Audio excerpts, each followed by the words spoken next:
everyone, welcome back. I hope you guys are having a great day, enjoying this sunshine. I do just want to take 1 minute and I want to let you guys know that I made a mistake and that I thought we had letters 6 and 7 of the flower letter series posted. I did not, and thank you to Macbeth 2011 for sending me a message letting me know that I did not have them on the channel.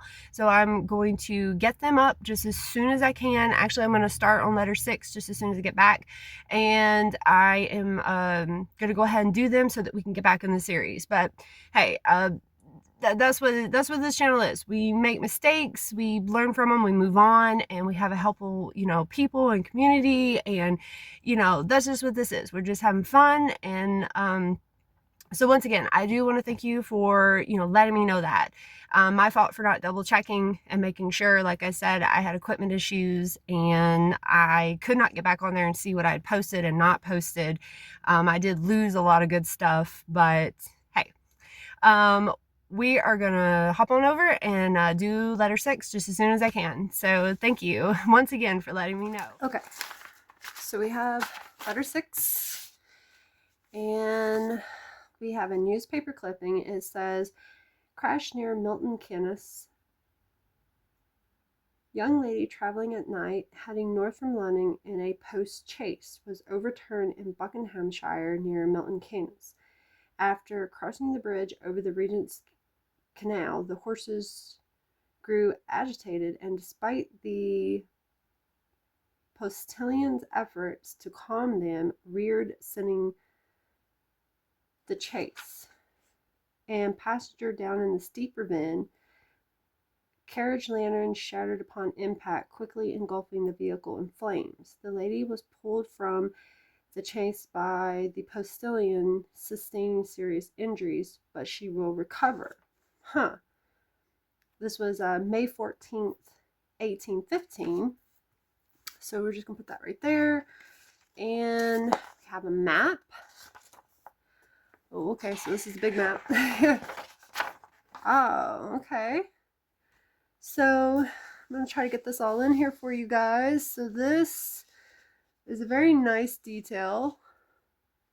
Looks like a carriage with horses. Now I don't know if maybe this is a picture of it or this is just a random little painting they fit in there, but this is cool. Looks like we have 2 ladies in the carriage here, and then of course we have 2 boys on the horses. And this is a map. It says of London. Trying to look. Okay, so London, England. This is 1815. This is from the. Let's see. This is from the library, the public library of London in 1815. So I guess this is just a copy of it. So I guess we'll read more in the letter and it'll tell us a little bit more about that. We have a lovely postcard. I love the colors on this one. And just the back of it. So if you like writing to people or if you just like collecting them, it's a good little thing. Then we have, let's see, balls. Says Washington and American Ballroom, formerly the Globe. Let's see. Price of admission reduced to 50 cents. The first quadrum ball of the season will be on Thursday, March 4th of 1868.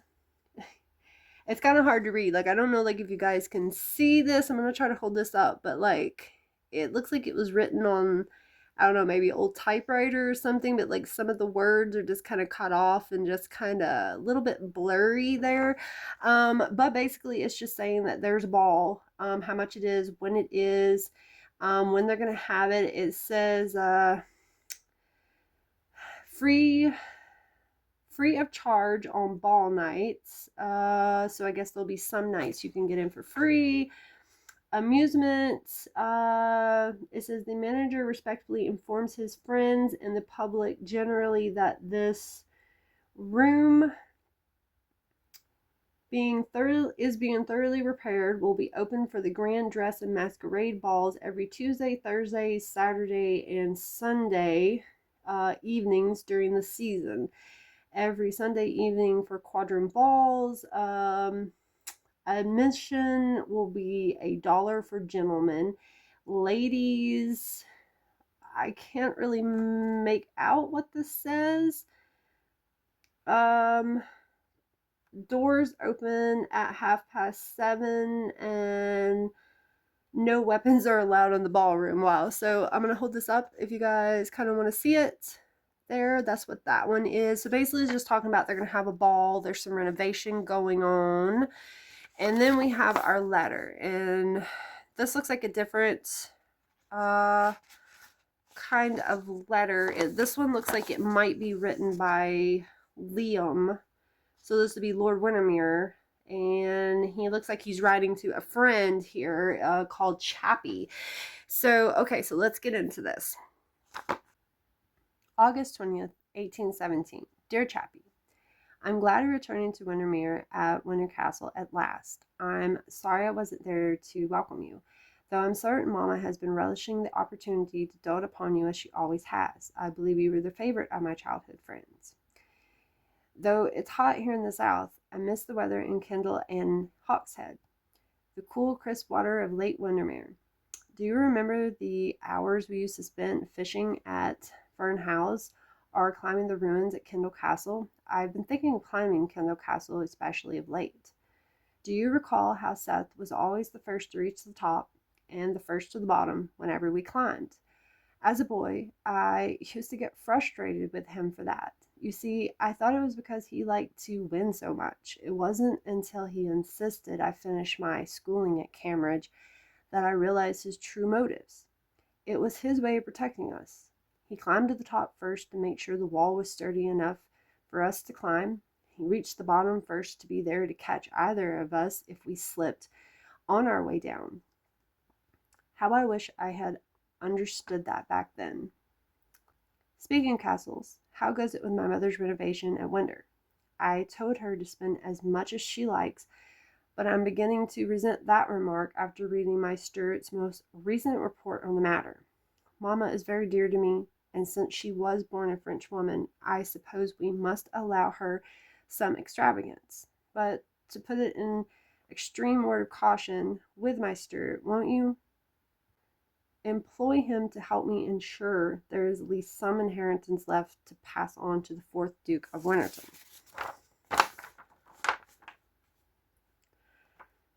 I know you remember Miss Arden. I believe you were just as taken with her as I was before Winterton called us to Winterlow. You will understand, therefore, when I tell you the following. Yesterday afternoon, when we were riding through Finn's estate, when Miss Arden's mount threw a shoe, due to the weakness in her hands, she lost her grip on the reins and was unseated. Thank the Almighty that, excepting a sprained ankle and a few bruises, she was unharmed.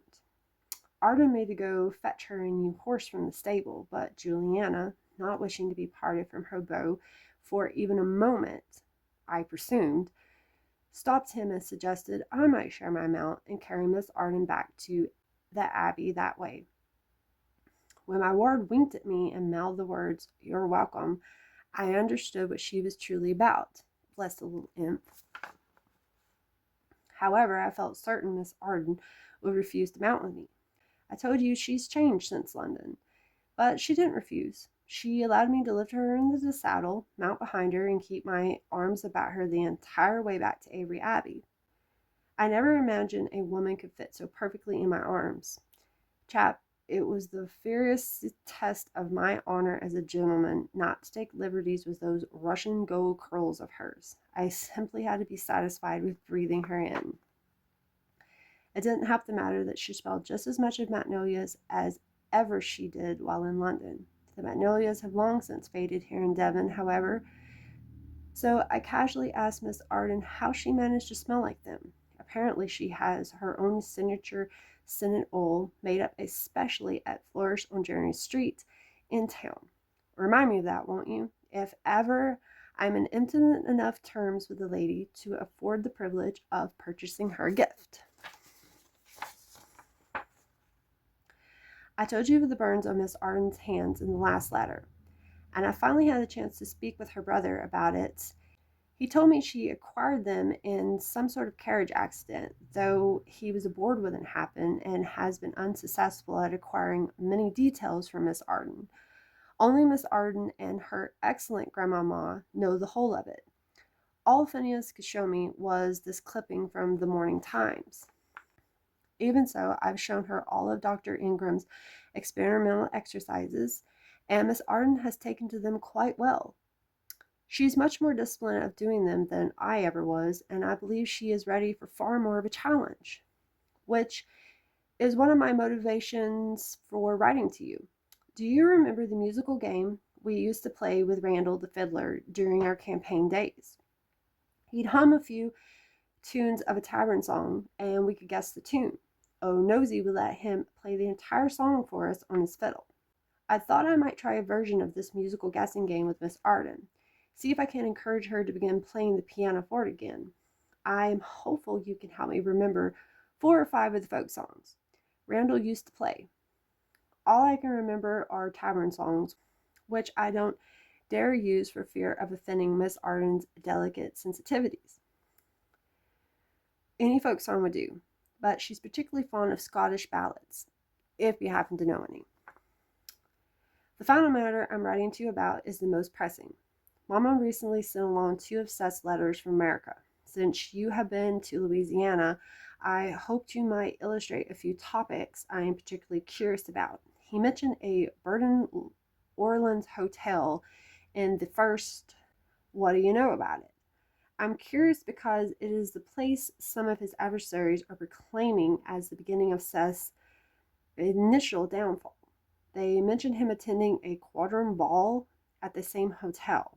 I've heard tales spoken and songs sung by idle soldiers of quadroon balls in the French Quarter. However, I didn't believe they were much more than fancy rumors until one of my sources supplied me with this advertisement for one. To be quite frank, it all seems too sordid a business to me, and one I couldn't see Seth taking part in. True, Seth was always partial to exceptionally beautiful women, but he was a staunch supporter of Fit and Wilberforce and was vehemently opposed to debauchery towards any member of the fairest sex, no matter her class, creed, or color. I have been debating for the past few days to whether it is right to pursue these leads any further. I hadn't been able to make up my mind until Mama sent the 3rd letter that provided me with a name. I miss Delphine Frances Gertrude. In fact, according to Mama, Seth mentioned her more than once in his letters, which is why I believe Miss Gertrude may be the key to finding out my brother's actual fate. This leads me to the true motivation for this letter. As I'm sure Mama has informed you, Juliana is in great need of protection presently. She has had quite a bad time of it in London due to the attentions of the Right and Honorable Lord Partington. You remember the party from the army days? Well, Mama and Juliana nearly distracted in London this season, trying to avoid him and his designs to make Juliana and her hardly significant fortune his own. Truly, chap, the dandy has already forced me to call him out once, and while I know the country would consider it a great service rendered, I'd rather not have to kill him if I can help it. What I've gathered from reliable sources leads me to believe that Partington is fouler than the rotten borough he hides from. If the rumors are true, he doesn't have the expense to scratch with. Apparently it has been so since our days with Nosy, and it has made Lord Party quite desperate to find himself an heiress or worth the aid of space. Hence his persisting Juliana all season, and why I feel I can't leave England at present, not with Juliana married and safely under her husband's protection. Subsequently, while I hate to burden you, old friend, I wish to hire you to sail to New Orleans in my stead. I require someone trustworthy and wholly unconnected with the Royal Navy to look into my brother's affairs for me.